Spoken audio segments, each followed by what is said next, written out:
What's up, everybody?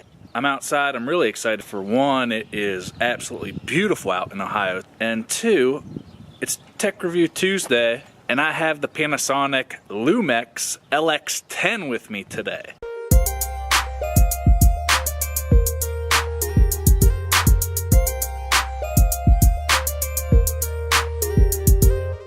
Thank you, Dennis, for letting me borrow this camera. So I really want to compare this thing to the camera that I have mounted right next to it, the Lumix ZS70.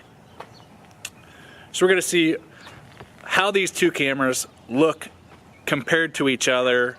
I know the ZS70 looked great last week when I did a review on it. As long as there was light, looked really awesome. In low light, didn't look so good. This LX10 has a 1.4 aperture, so a really fast lens on it, and I heard that it's really good in low light, so I'm excited to check it out and see what you guys think. So last week I went over Dennis's when I grabbed these cameras the first time, and we talked about the two cameras together and what he thinks about them because he's used these cameras a lot more than I have. So let's check out that footage. What's up, everybody? Whoa! Okay. He is the kind gentleman that is letting me borrow these two cameras to do the reviews on. Absolutely. It's the LX10 versus the ZS70. So we're talking 600, like 650, 600 versus 400 brand new. So the LX10 is a little bit thinner.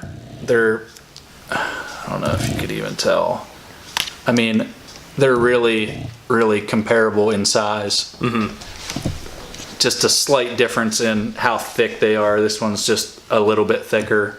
Which the ZS70 is a little bit thicker because it has the viewfinder, which is an electronic viewfinder. It's not a true viewfinder, and it has the larger lens. So I think that has a lot to do with it. What I want from Dennis is why he bought these cameras and pros and cons, right? Yeah. Okay. I went with Panasonic because I did my research and it was 4K. A lot of these other 4K capable cameras, they can only record for like 5 minutes and then they'll overheat.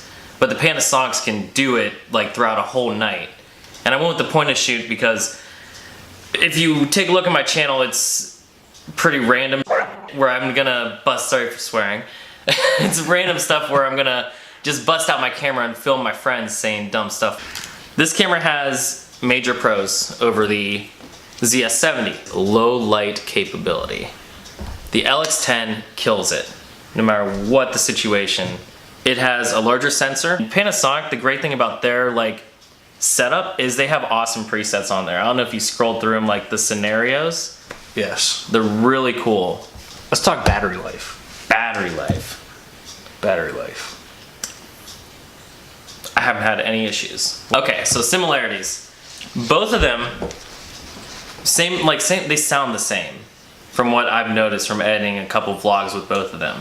So onboard audio is relatively the same. I'll do a test myself.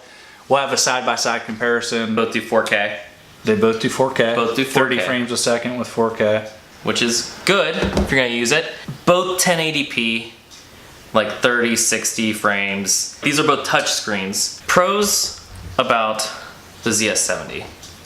The focus, it's always in focus. Something I really like about this one is it has this grip on the front here. That's probably not gonna focus. I got you. Okay, it has that grip on the front and a little grip on the back. So this is very important for Denny because he once had this camera before, and second day?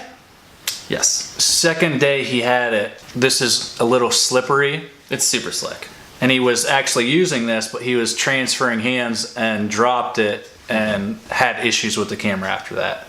So he did say that, and he told me right when he got this camera that he really likes the grips, and it makes him feel a lot more comfortable. Me holding it too, my hands tend to get sweaty and stuff. These grips are very nice. The zoom on this thing's awesome. I took a picture of the moon, and it looked like you could You can see the ridges in it and stuff. It's a 30 times zoom and it goes all the way to 720 millimeters. Check this out. Little extra range with that. For 400 bucks, this is a great camera. Like if you're going to the beach or something and you want to get some good like 4K footage of the ocean or just take pictures of your family or friends having a good time, this camera will work out great because the lighting on the beach is going to be fantastic. So at the end of the day, Adam's going to show you guys some footage comparing the two, comparing some audio also. Yep. With them, and I am excited to see that footage. I believe that they are going to sound the same. If I had to, like I said, if you're gonna be outside, vacation camera, you don't have a point and shoot, 350, this one, the ZS70. Got a grip, you'll never drop it. If you're gonna be careful, if you're gonna be filming in darker areas, if you want more like photo options, a larger sensor, the larger sensor, I could definitely notice like how important a larger sensor is. The footage doesn't look as grainy at times on this, on the LX10, which I'm sticking with the LX10. That's Tech Tuesdays. All right, I have to get back to work. Thank you, Denny, very much for this in-depth review. I want to do some side-by-side comparison of some of the super slow-mo that's you can do with these cameras.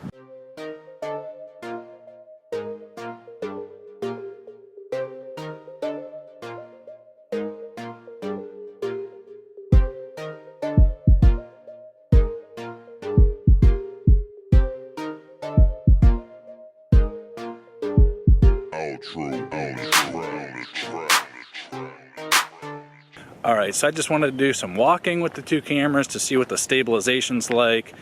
I made a little like holder so I can put them both on it. It's not really, it's a little bit flimsy, so I don't know if it'll affect it at all, but we'll see how the stabilization looks. Do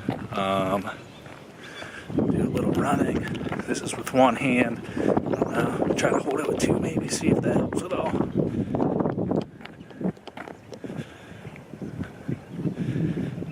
Might be a little bit a little more wobbly than if I just used like a little tripod. I did the ZS70. I was using a little tripod, and I couldn't believe how good the stabilization worked on it. Alright, so I have these two cameras set on the same settings. As you can tell, the LX10 in low light, this is what I wanted to show. It is phenomenal. Look at the picture in low light conditions versus this ZS70. Both have auto ISO on. I did do the aperture, so right now we're at 1.4 on the LX10. We're at 3.3 on the ZS70. That's the lowest both cameras will go. You do have that nice buttery, blurry background in this camera that's just, I love that look. So this camera is doing a fantastic job at that, which I absolutely love. I'm gonna keep using this low light because I like it. So I hope that you guys found this video helpful. It all depends on what you want to do. If you're not going to do any low light stuff and you're looking for a vacation camera that you're going to take to the beach and you're going to go sightseeing, this or that, the ZS70 is a great camera. As long as you're not using it in low light, I mean, it looks absolutely gorgeous for the price. It's phenomenal. For $400, just under $400, you really can't beat it. And if you do have the extra $200 and you can pick this thing up for $600, this LX10, the low light is absolutely just bomb for this little point and shoot. The aperture, you get an awesome background bokeh. I mean, I'm really impressed with this thing. Dennis, thank you again for letting me borrow these two cameras. I really appreciate it. Subscribe to me and him here. I'm going to put the video of the ZS70 here so you guys can check that out. Also, check out some of my vlogs. I'll put them right here for you. Thanks for watching, everyone. See you next time. I don't know how to edit. I've never edited before, so. Okay. True. Good. Oh, you're recording it. I didn't even know you were recording.